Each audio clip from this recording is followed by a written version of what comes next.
This third and final video describes my artifacts report, and I submitted 7 different pieces of academic writing and research that I completed between 2013 and 2018. This spans the time when I was a volunteer, kind of grassroots educator. I was a classroom teacher. I was a lecturer and also a community organizer. And they span different types of advocacy areas, from linguistic human rights and delving into the reasons why indigenous languages in Alaska should be made available to students, as well as some of the deeper family and land-based connection that are inherent with our Alaska Native value systems.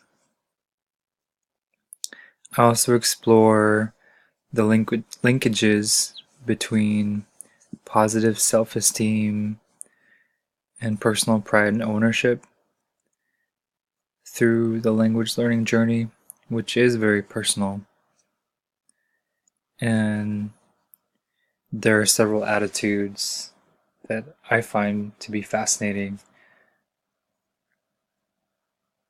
by different students and different people who are involved.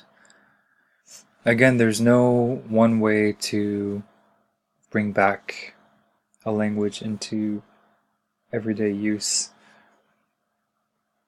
There are young people who really gravitate towards digital activism and using social media to promote their languages. There are adults who really like to share their own personal stories, things that are important to them in person. There are learners who rely on grammar books, dictionaries, written materials, audio recordings. There's so many different ways to connect with learning.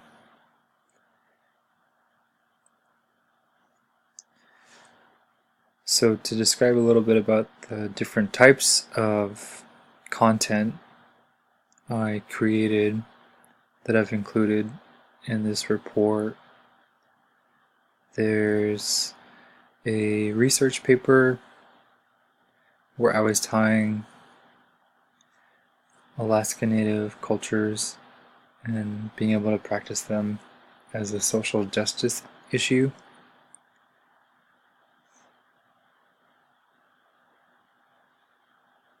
One of the main questions I was looking at or trying to develop an understanding was through a critical lens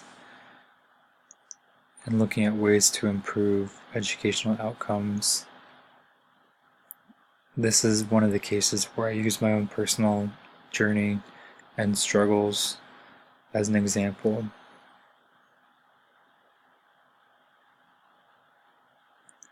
Which was largely tied to an urban setting. Next, I described a evaluation design and logic model.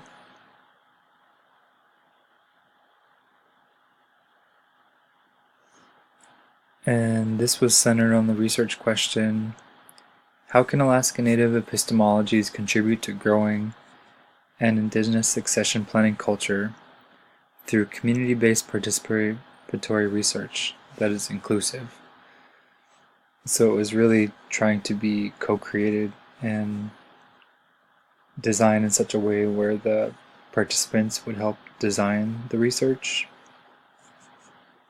which I think is aligned with Alaska Native value systems.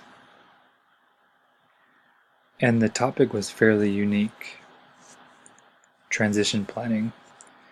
At the time, I was working as a leadership trainer in Anchorage, and this was one of my assigned work tasks, and I was trying to think about blending my professional role and my academic career. And it's so much of a recurring issue, right? When our established leaders are at their peak, or when are they ready to retire? What's the process for peacefully transitioning with dignity, and also giving the next generation leaders a chance to contribute and pursue their higher goals? Even in the political realm, there's criticism that elected leaders stand for one thing, and that's re-election. If you have a cynical view,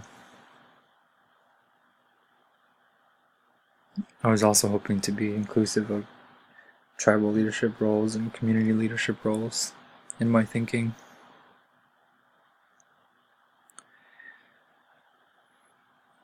For example, there are some language coordinator positions or cultural leader roles that are transitioning from my grandparents' generation to my parents' generation to my generation.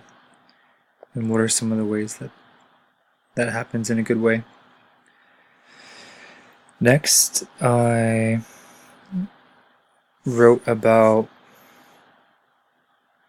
certification for indigenous languages and how, as a state, we can strengthen that process, looking at some of our neighboring states and what the policies and practices are that they use to meet those learning goals.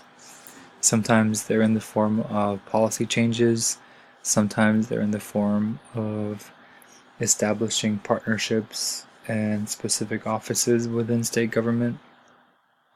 I think it would be amazing to see a permanent Department of Alaska Native Education in our capital, in our state Department of Education. That could be a potential way to collaboratively with tribes create assessment tools for language learners, and that would even help to certify and endorse Alaska Native language teachers. There exists this sort of catch-22 where it's difficult for teachers to become endorsed or certified because there's no standard assessment tools or kind of ways to engage that right now, to gauge that.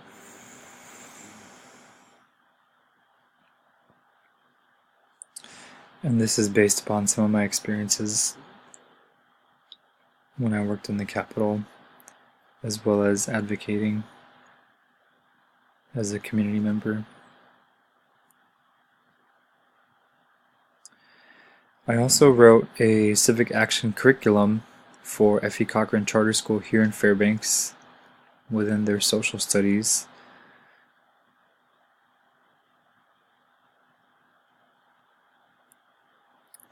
In this project, I had to develop instructional goals, student outcomes, all following the Alaska State Department of Ed standards in the areas of government and citizenship, Alaska history, and also using the Alaska cultural standards to guide instruction. This is participating in decision-making processes in a number of Alaska Native and other organizations. This was collaboratively promoted with Get Up the Native Vote Fairbanks, and it's also broad enough to be inclusive of thinking about voter engagement with Alaska Native corporations, municipal governments, national elections, and also some tools like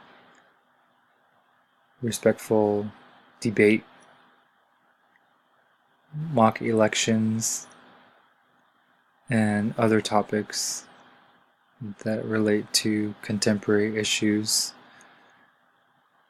among students.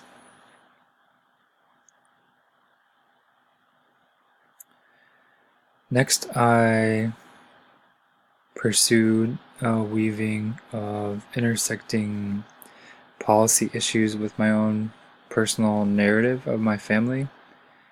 I looked at some of the ways across generations that boarding schools and educational policies have impacted myself and my family. And I was really pleased to quote some of the writings that my mother completed, short stories from her upbringing. And those served as a way to illustrate some of her early childhood memories and her stories, and how it was such a jarring, traumatic process to be sent away to school. In her case, it was in Fairbanks.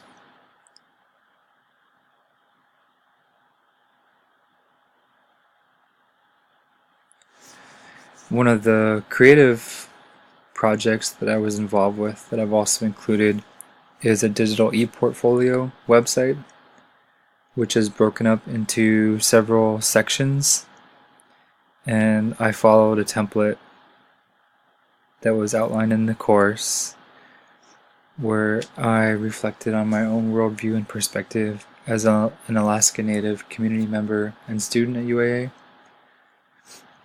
The various sections go into key themes such as my path, knowledge, physical, spiritual, emotional, social, and provider. And each section had further subsections.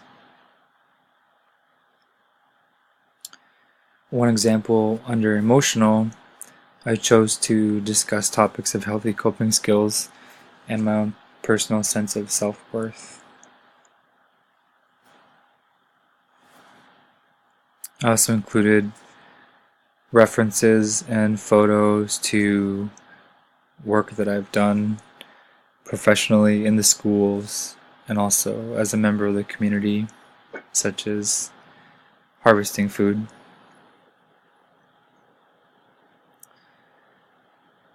And the last artifact I chose to include was a reflection and summary of a winter-spring ongoing activity where families participated together in regular events in Anchorage, and we joined forces as Danaka learners with Gwich'in language learners to bring our groups together, to share meals, to help each other stay motivated and connected.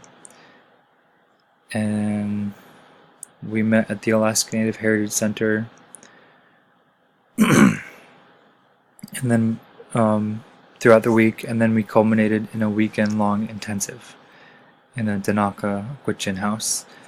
And that really served to provide kind of a microcosm for what we want to create in the future.